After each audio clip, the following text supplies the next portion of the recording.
হাসান মাহমুদের বলে কাট করতে গিয়ে নিজের সর্বনাশটাই যেন ডেকে এনেছেন অজি ওপেনার ট্রাভিস হেড। খানিক আগে নিজের সতীর্থ জেক ওয়েদারাল্ডকে ঠিক একইভাবে আউট হতে দেখেছেন, কিন্তু সেই ভুল থেকে শিক্ষা নেননি ট্রাভিস হেড।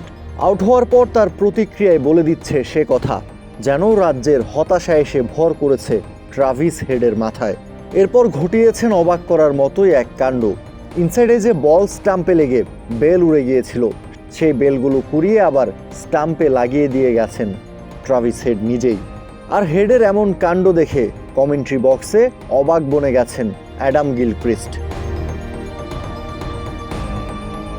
এই কাণ্ড দেখে গিলক্রিস্ট বলছিলেন, আমার জীবনে কখনোই এমনটা দেখিনি যে একজন ব্যাটার আউট হওয়ায় এতটা হতাশ হয়েছে এবং নিজেই বেল ঠিক করে দিয়ে যাচ্ছে। হাসান মাহমুদ বাংলাদেশের স্বপ্ন সত্যি করার নায়ক। বল হাতে দ্বিতীয় ইনিংসেও বাংলাদেশকে এনে দিয়েছেন উড়ন্ত সূচনা।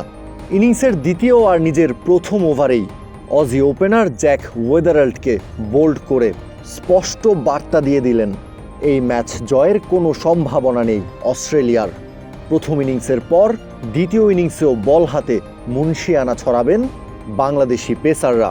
বাংলাদেশের দেয়া 228 রানের লিড পার করে টাইগারদের সামনে টার্গেট সেট করতে হবে অজি ব্যাটারদের। কিন্তু বাংলাদেশি পেসারদের বোলিং দেখে মনে হচ্ছে 228 রান করার আগেই হয়তো অল আউট হয়ে যেতে পারে অস্ট্রেলিয়া। ঐতিহাসিক একটা টেস্ট ম্যাচ জিততে পারে বাংলাদেশ।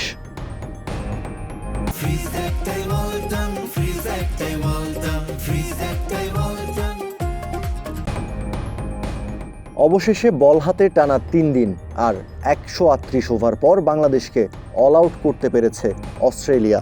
ক্লান্ত, পরিশ্রান্ত আর বিপর্যস্ত অজিদের বিপক্ষে 228 রানের লিড নিয়েছে বাংলাদেশ। তৃতীয় দিনের লাঞ্চ ব্রেক থেকে ফেরার পর স্কোরবোর্ডে 9 রান যোগ করতে বাংলাদেশ শেষ 2টা উইকেট হারিয়েছে। প্রথমটা মেহেদী হাসান মিরাজের। 154 বলে 65 রানের একটা গুরুত্বপূর্ণ ইনিংস খেলেছেন মিরাজ, আর 18 বলে 7 রান করে আউট হয়েছেন ইবাদত হোসেন। তাসকিন আহমেদের সহজ একটা ক্যাচ মিস করলেন স্টিভেন স্মিথ। খানিক বাদেই মেহেদী মিরাজের ক্যাচটা ছাড়লেন ট্রাভিস হেড। ততক্ষণে 50 পার করেছেন মিরাজ। 400 রান করে 200-র বেশি লিড নিয়েছে বাংলাদেশ। ডারউইন টেস্টে ফাইট ব্যাক দেওয়ার কোনো সুযোগই পাচ্ছে না অস্ট্রেলিয়া। 198 রানে অল আউট হওয়ার পর টানা তৃতীয় দিনের মতো ফিল্ডিং করতে করতে ক্লান্ত, পরিশ্রান্ত মাইটি অজিরা মানসিকভাবেও ভীষণ রকম বিপর্যস্ত। তা না হলে স্মিথের মতো ওয়ার্ল্ড ক্লাস ফিল্ডার কি এমন সহজ ক্যাচ ছেড়ে দেয়? তৃতীয় দিনের প্রথম সেশনের শুরুতেই হেজালউড টানা 2টা উইকেট তুলে নিলে অজিরা স্বপ্ন দেখতে শুরু করে লাঞ্চের আগেই অল আউট করে দেবে বাংলাদেশকে। কিন্তু সেটা আর হলো কই। লাঞ্চ ব্রেকের ঠিক আগের বলটাতেই বিশাল ছক্কায় বল বাউন্ডারি ছাড়া করেছেন মিরাজ। আর এরই মধ্য দিয়ে 219 রানের লিড নিয়ে লাঞ্চ ব্রেকে গেছে বাংলাদেশ। জশ হ্যাজেলউডের বলে তাইজুল ইসলামের বিশাল ছক্কা। কমেন্ট্রি বক্স থেকে বিস্ময় নিয়ে ডেভিড ওয়ার্নার বলে উঠলেন, এটা ট্রাভিস হেড শট। বলটা উড়ে গিয়ে পড়েছে একেবারেই বাংলাদেশের ডাগ আউটে। এই ছক্কায় কতটা উচ্ছ্বসিত গোটা বাংলাদেশ দল। ইবাদত হোসেনদের সেলিব্রেশন দেখলেই সেটা আজ করা যায়।